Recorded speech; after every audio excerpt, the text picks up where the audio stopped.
Yeah, this is Rick Roque with the Peak Performance Podcast. I'm joined here with Jeneen Hupfer, based in Connecticut, one of my top producing loan officers in the state of Connecticut that I wanted to highlight.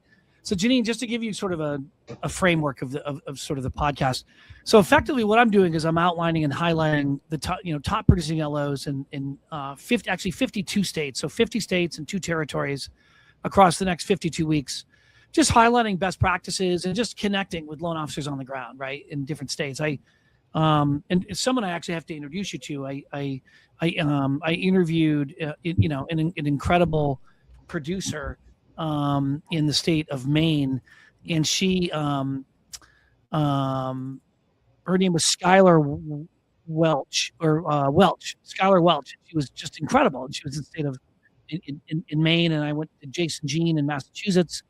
And you are actually episode number 3 for the state of Connecticut. So you are Miss Connecticut for the next 35, 40 minutes. Always wanted to be Miss Connecticut.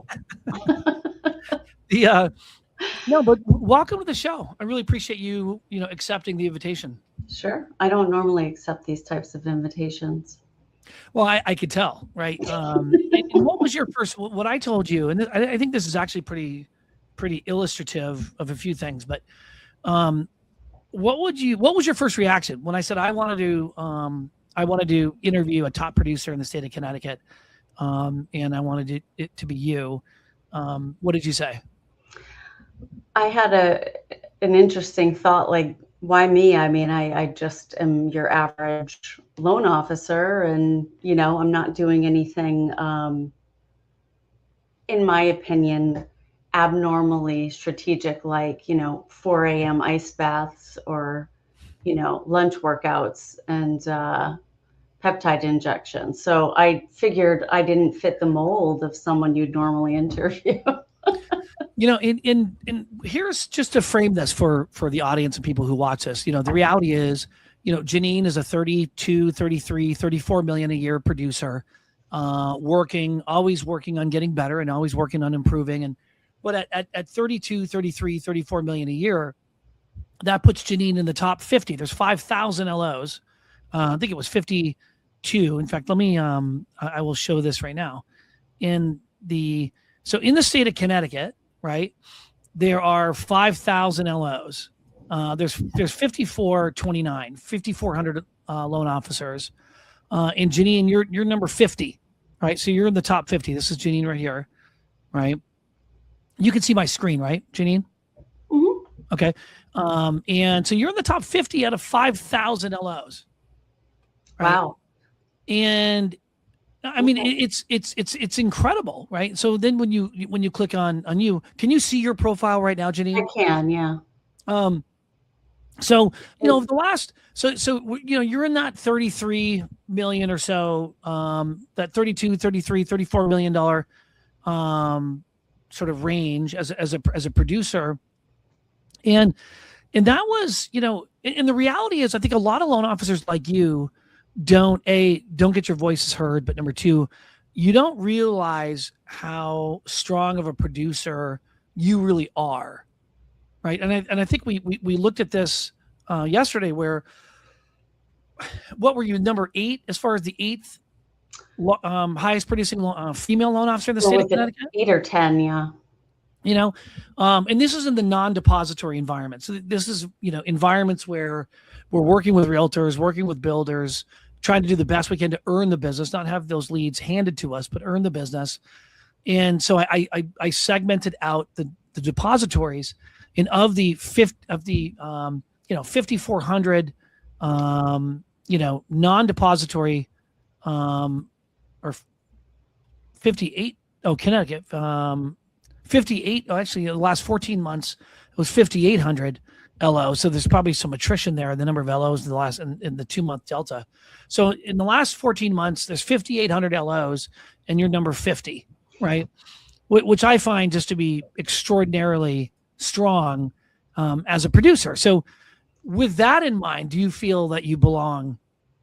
Do you feel amidst the top producers? And I mentioned that this is with a company change 18 months ago. So I had to somewhat rebuild. I didn't get to have a full database of, 5,000 closed loans, and build the team and get used to new, equipment and software and such. So that is, for me, that was an eye-opening stat. I mean, I think it's incredible. Do you think it matters? Do you think it matters to a realtor that they're dealing with a top producing LO? I would hope it would. I often have said, especially when I see some of the newer loan officers who are, all the frills, doing their podcasts and such. And I'm like, I have 25 years of making mistakes and learning daily. And like, they maybe have 3 years. It's such a difficult business. And without the experience, I don't know how people maintain their strong name and reputation, which is kind of everything I've built my business on. No, that's incredible. I mean, I agree with you. I think what I would love for you is that when you meet realtors for the first time and somebody says, tell me about you, outside of being, a wife and mother and just being, a strong professional in the business for a long time. But I'd love for you to say that, look, I'm very proud of the fact that I'm in the top 50 in the state for non-depository people who really focus on mortgage lending. I'm in the top 50 out of 5,000, out of 5,400 loan officers. I'm in the top 50. And I'm proud to say that I'm one of the top 10 female producers in the state of Connecticut. Right. And because I think there's one thing, there's a difference between bragging and just honoring. And I think when you highlight things that you've worked really hard, like you said, you've worked hard for your name and you've worked hard for your reputation. I think that there's nothing wrong with honoring the fact that this is the result of you building those two key components of who you are up. Absolutely. And great. I love it. I definitely will highlight that. I tend to be humble and not,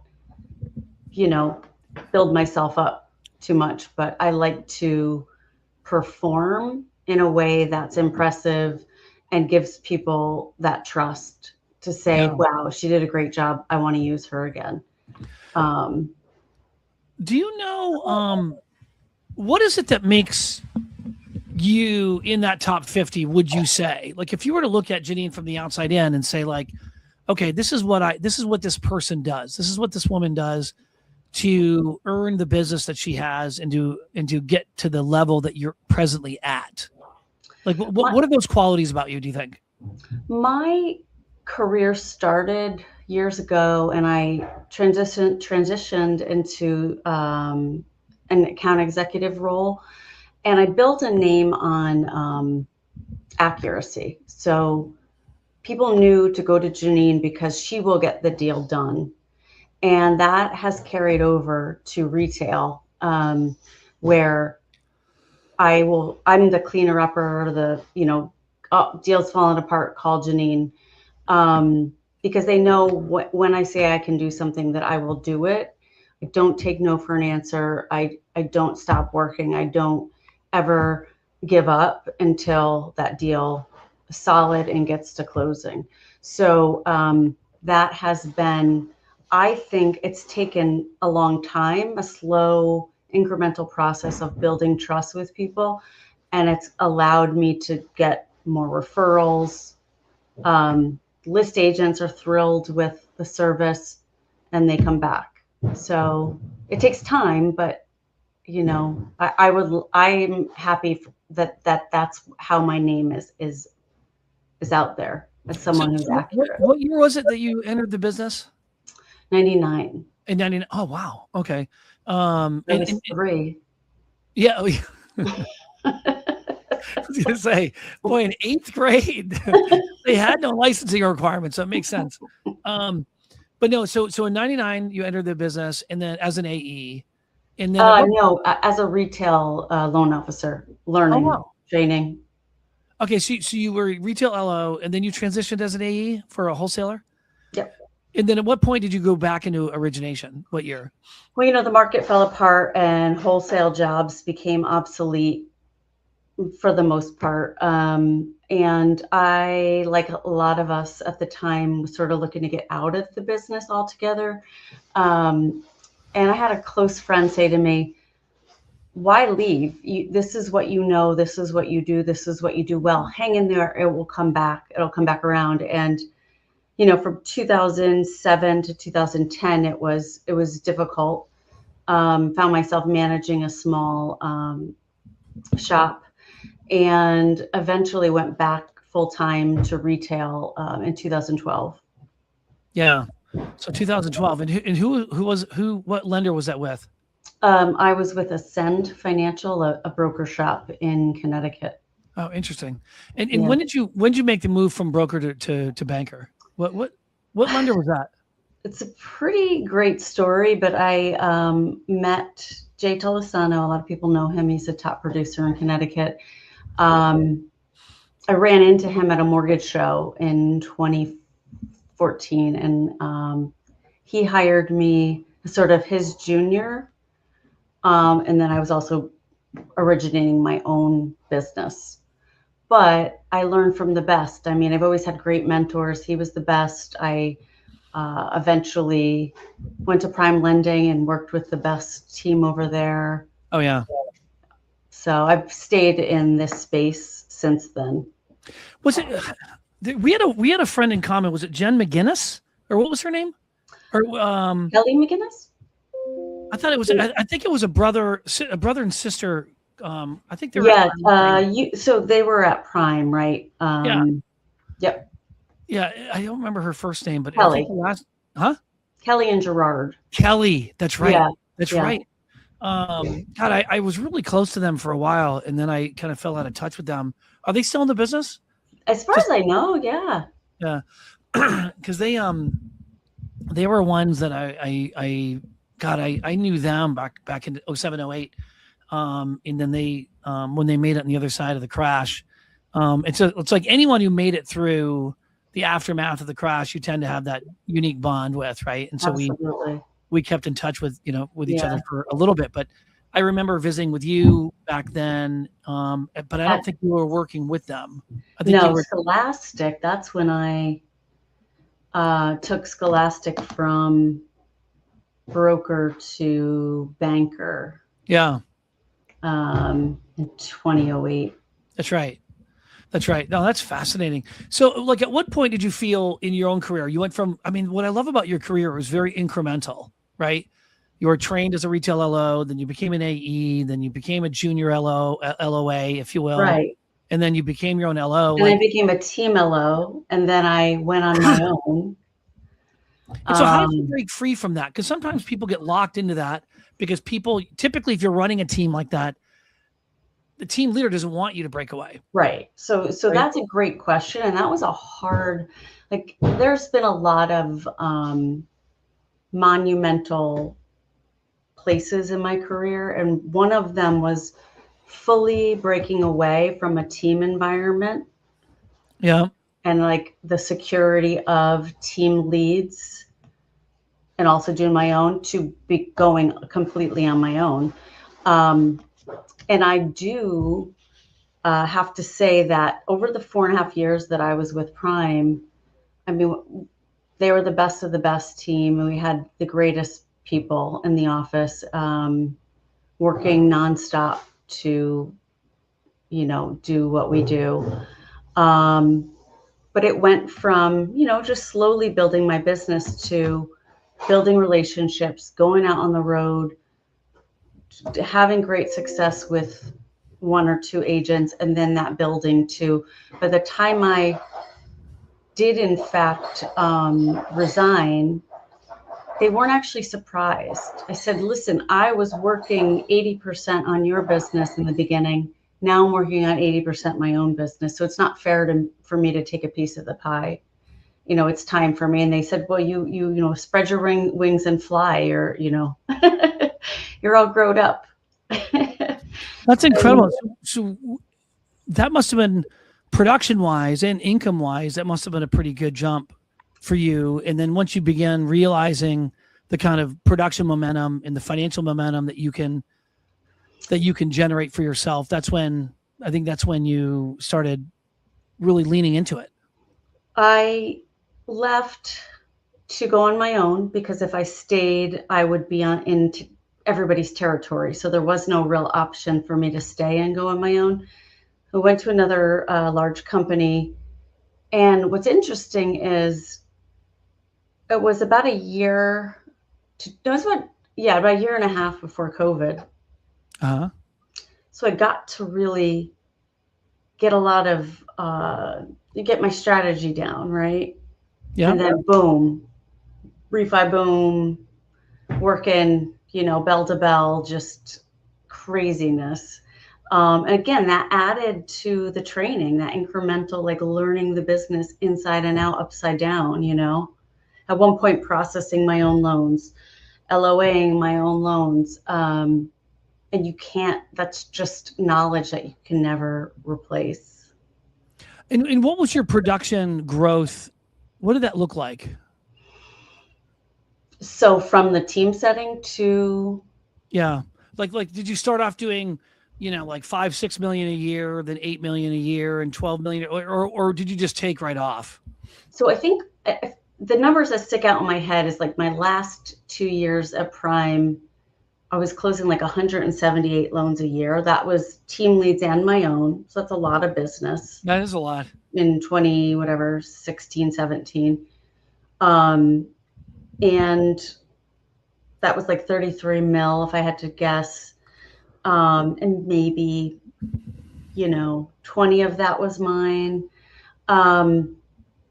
So, I was starting off in that 24 mil range, 20 to 24 mil, but went up and hit almost 50 mil on my best year.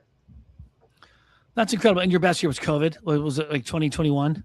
I think everybody had their best year in 2021. No. And that's not a knock at all. I mean, God bless for having you in a position to do that. I mean, that's phenomenal. I think that, I think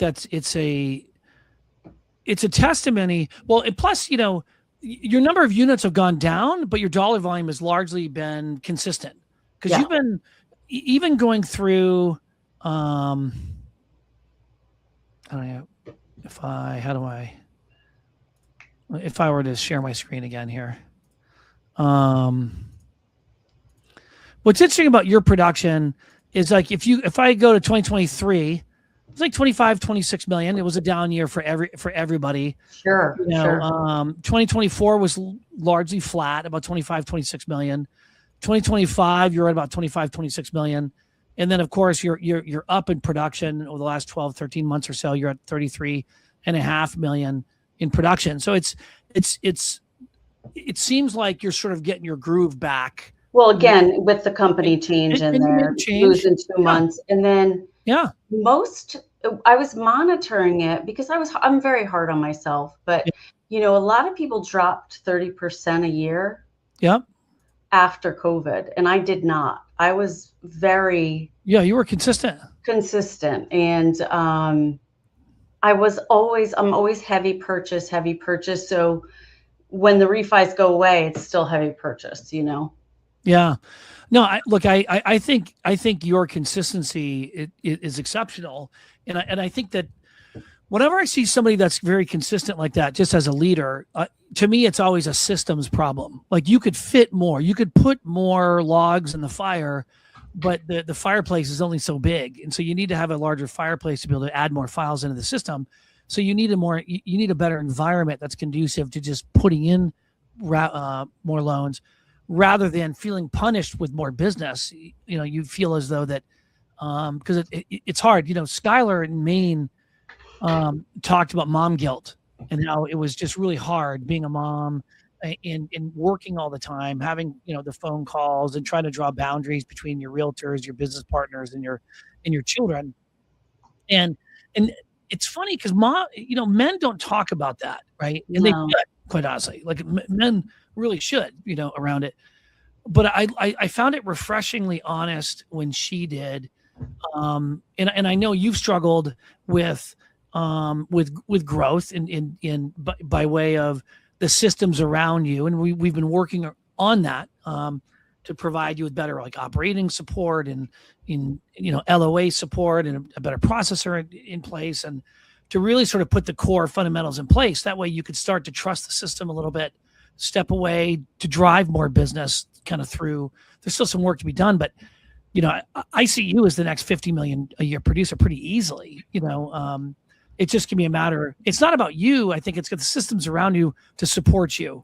Well, I've come to this conclusion probably a long time ago, but it's really hit me recently. It's such an important time. If I don't plug the right, in order to get over that hump to the next level, I need to plug the people in. Yeah. And so at NFM, we've worked out, I have great support right now. Yeah. We're hitting our max, right? So I need to plug in my LP1, my admin, and build that way, because I only have so many hours in the day. Yeah. I mean, people, Greg, you remember Greg Frost when he had his perfect loan process and so on. Part of how when he became the first $1 billion originator, he got to a point where, and you're not far from this, where you become kind of the ambassador to the relationship. You become kind of the mayor of your own pipeline. So you start touching your referral sources and the consumers within it, just as almost like, hey, like I'm just checking in on you. You're like the manager of your bed and breakfast, if you will. You're not taking the orders. You're not processing people in and out. You're not carrying pillows or changing all the beds or whatever. But you're there just to make sure everyone feels that the process is tight, that people feel at home, that they feel educated, that they feel taken care of. And when things go wrong, that you address those things quickly. It's hard to do that if you're making the beds and you're taking the registration in and out and so on and so forth. That's also a slow process of learning to let go. I think there's a lot of us in this industry who are technicians and inclined to want to control and see through. This is my name, my reputation.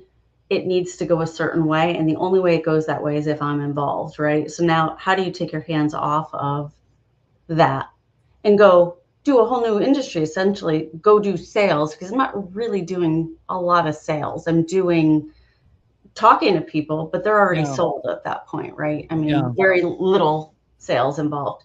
It's, for me, that's just, they get to know me and they get to see my professionalism and my desire to help them and the time I give them, and they're sold on that. But now I have to be away from the office, be away from the clients, and let's trust the team to do the rest. Yeah. It's a big step. What would you say, I'm actually kind of curious about this. What would you say your personality type is? Have you ever looked at this in RETR?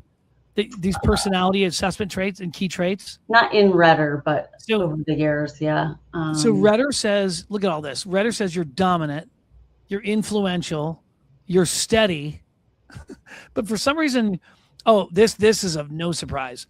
It says of all the characteristics, you're least of which you're open. You're not open. Like look at this. You're like.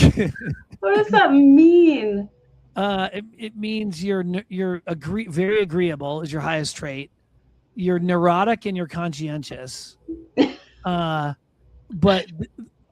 you lack openness effectively. I'm not really sure what it means per se. Openness to let other people help me. You're friendly and you're thoughtful in your approach. There's always optimistic. I actually love that. So if I were a cold caller calling you, a general tip is to be polite, have a formal approach, be slow down a little bit, especially if you're fast usually. God, I should read this every time we have a meeting. Right. I need to keep my tone calm and soothing. If you're giving a stranger advice, use of social proof, mistakes to avoid, strong words, overconfidence, and informal language. That's where I have failed with you. That's so funny. Making the ask, formally respectful, request their time. They find it quite hard to say no. Yes, Your true. subconscious driver, they are change averse by default. Hence, a fear of missing out laden pitch can jolt them into action.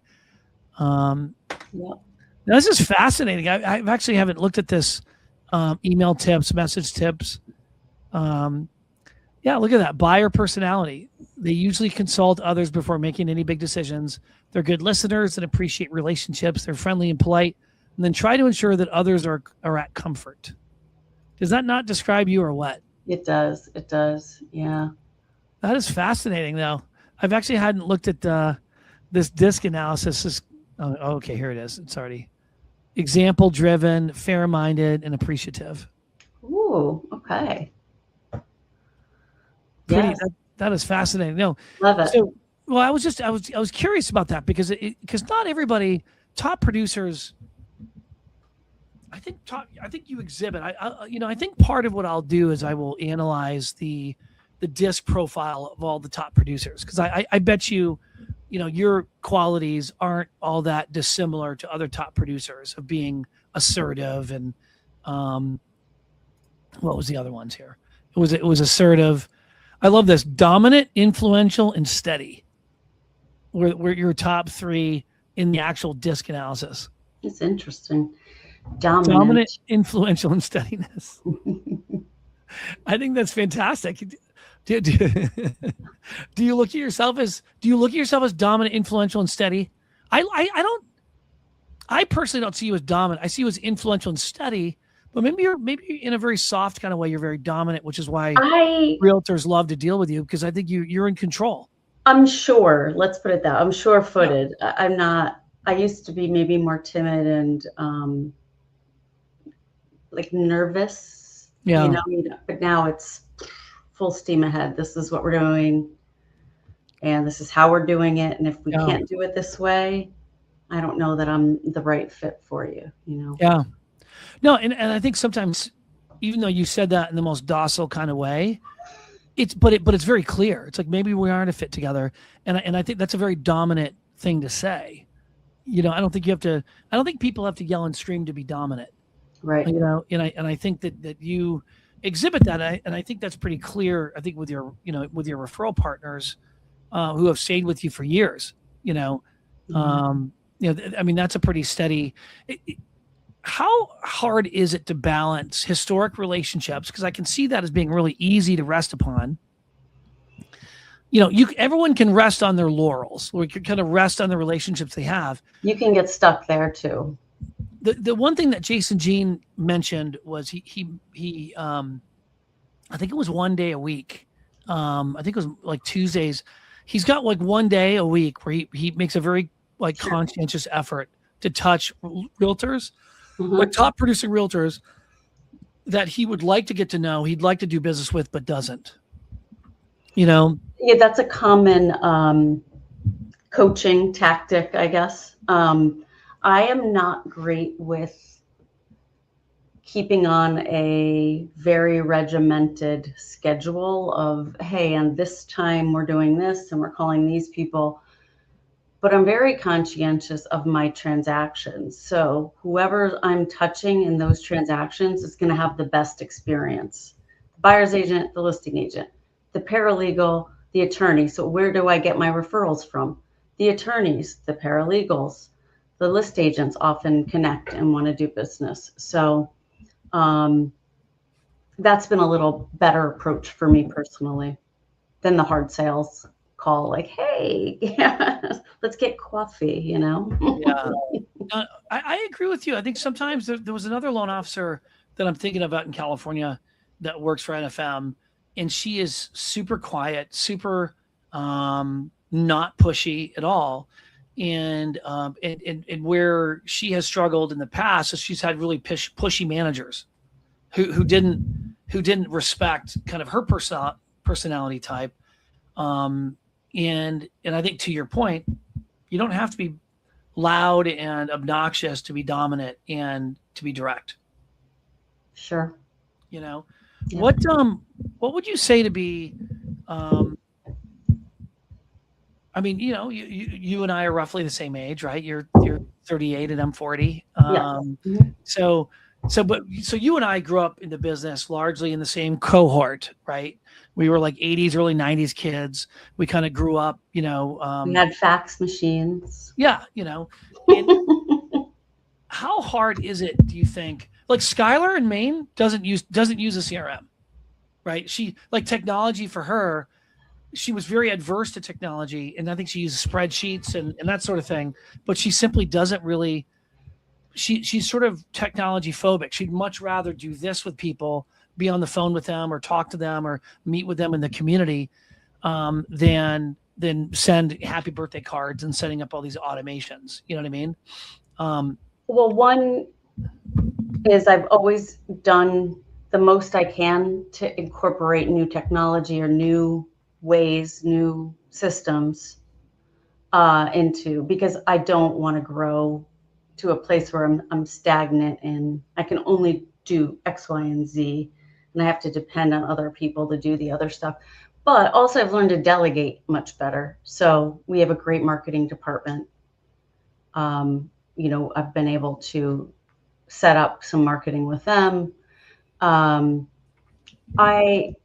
can do every aspect of the loan process, but I make sure I stay out of the loan approvals. I stay out of the disclosures and the easy stuff, the upfront stuff, because you can get caught up in it.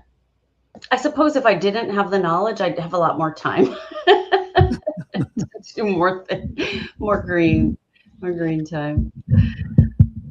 What do you think the most important thing in being a strong, consistent producing loan officer is? Is it the outreach? Is it the availability? Is it, some loan officers will say, I'm available 24/7, right? And other loan officers will say, don't do that because then you're too available to agents and you need to be a bit more structured and protective of your time. Like, what would you say to be some of the key ingredients for a top producer? When you asked me to do this is where I struggle because I'm different than most, not necessarily in a good or bad way, but look, your difference is why you're on the show, because I think you're exceptional at what you do, and that's why I want to hear what you have to say. A few things I can answer that with. My goal has always been 5-star reviews, right? So I am very cognizant of what is the review going to be, and that's just as a guide, not as a legitimate worry of mine. So how do we make this a 5-star experience from beginning to end? So that's one thing. I try to maintain a professional appearance and attitude, and when you schedule calls, you make them official and send the invite out. And if you read the reviews that I've gotten recently and over the years, you'll get paragraphs of, she was amazing, she was there for me, never felt like she abandoned me, always answered her phone, always answered my questions, I never felt in the dark. And that, where does that come from? It's time. I've sacrificed 12-hour days most of my career to be available to people. And that's what I've chosen to do, right? Yeah. I don't think everyone chooses that. Yeah. Yeah, no, I mean, well, the personality assessment, reading it, I mean, your conscientiousness reflects the degree of self-discipline, focus on doing things in a planned manner, acting dutifully, scoring high are usually efficient, organized, and focused, whereas those scoring low tend to be easygoing, spontaneous, and unreliable. I mean, you being the word dutiful, I think is like a perfect adjective for you, right? Because people trust in that sense of duty that you have to the consumer and the realtor, right? That's the trust component. That's where the building of the trust comes in, because they know I'm going to perform for them, for their client, and for me. Yeah. Yeah, no, and the question is, how do you package that to realtors that don't know who you are? You right? don't. you crush one loan with them. You wow the crap out of them, and you don't even have to try. If you're doing that already, you don't even have to try to wow them. It happens. And fortunately, my team is a wow too now, so that helps. And so they just have this phenomenal experience that they weren't maybe getting with the last lender they worked with, or they don't recall having with their last house. And that joy is everything. It spreads to the agent and everyone and their family members. And I'm getting calls right after closing. You got to talk to my buddy. He's right here. He wants to buy a house. I told him, you're the only one he's working with. Well, good. Well, yeah. I mean, good. That's the power of the referral, saying like, don't waste your time with anyone else. You know, you got to work with my friend, right. And she did my loan and she was excellent, or whatever the case may be, you know. I'd say I think I have a higher percentage of past client referrals than probably a lot of people. Past referrals, got it. So normally it's like realtors, past clients, but I think I'm more like past client realtor equal. Yeah. Yeah. No, I mean, there's no question. I mean, when we went to that, the Hartford publication for top agents for the county, what was the publication name again? I apologize. Real Producer. Yeah. Real Producer. That was excellent. That was such an excellent testimony of your relationships and then the opportunity to network and interface with other top producers. I've gotten 2 text messages actually from that one top producer that we met while there, and she sent me the information to, I think, one of her other agents for you to reach out to her, right? So, you know, I think that what's hard about growth is it's so incremental. Like everyone wants instantaneous growth where you just blow up overnight. I don't know if that's sustainable. I think some people do that, but I just don't. That, you know, I always respect those, and you hit the nail on the head. You know, you come out of COVID and you're steady, right? And you steady and you start to build. Where some people come out of COVID and they crash and they're not able to climb out of it until the next refi boom, or or if the market just sort of helps them. I think that says a lot about you. I think that was a hard lesson for me. You know, I've been through a lot personally throughout my career that could have had the opposite effect. But it's really made me resilient.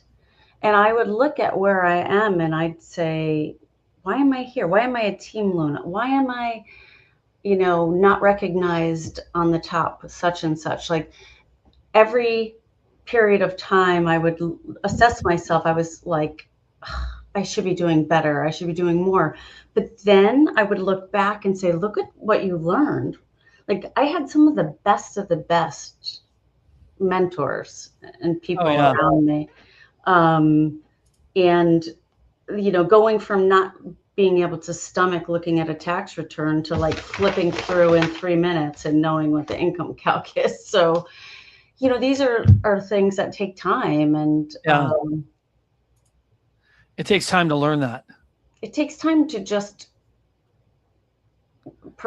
to make your craft. What do you call it? When your craft, when you perfect your craft, right? That doesn't happen overnight. And I've always been like, when is it going to be my time? You know, and we had this talk. You're like, it's your time. I'm like, oh. Took a long time, but I'm here. You know, but now you actually have the experience, the maturity, the focus to actually sustain. Now that it's your time, to sustain it and to embrace it and to lean into it. You know, I think sometimes it happens to people maybe too early in their career, and then it doesn't really become sustainable. You know, true. Do you work much with builders? No, as just sort of an area, as one area of growth. You really don't. That's right. That's interesting. I mean, so what's great about whenever I look at, you know, a loan officer's production, I always look at to see areas where they can grow. Right. And you already have a tremendous, your bench of realtors. I mean, you have 67 top buyer agents, and another, you know, gosh, too many I can even count, probably almost 80 or 90 Oh, that's transaction. So yeah, there's 67 agents that are listed on RETR, and it's amazing because that tells me that you're trusted by a lot of different people, whereas you're not getting all your business from one. You're not Yeah. wagging to one real estate. I always wondered what was better with that, but I will say that when the market after COVID, realtors were dropping off like flies, I didn't have the decline because the onesie twosies dropped off and my threesy foursies just did less transactions. So Yeah. I was spread all over the state and able to get business from a lot more people, like have a bigger footprint. Yeah. No, I think having a wide array of options, of realtor And options, markets. you can do a lot more with that. One of my kids just waved at me. It's awesome. It's one of the best things when they get to be teenagers and even higher. But that was my 18-year-old. She just came to my lake to swim. It's just so great. You know what I mean? This is the time where you love summers. When they're little, it's so difficult, right? But Yeah. when they get to be so independent and they drop in to say hello, to swim, or to hang out with you, it's so great. No, man, I love the fact that you do what you do and you balance it, so effectively. And I think that's the biggest draw that referral partners and other colleagues of ours are why they're drawn to you. And I think that's, those are really, high value qualities that you want to have. And because it begins a foundation for you to be able to grow,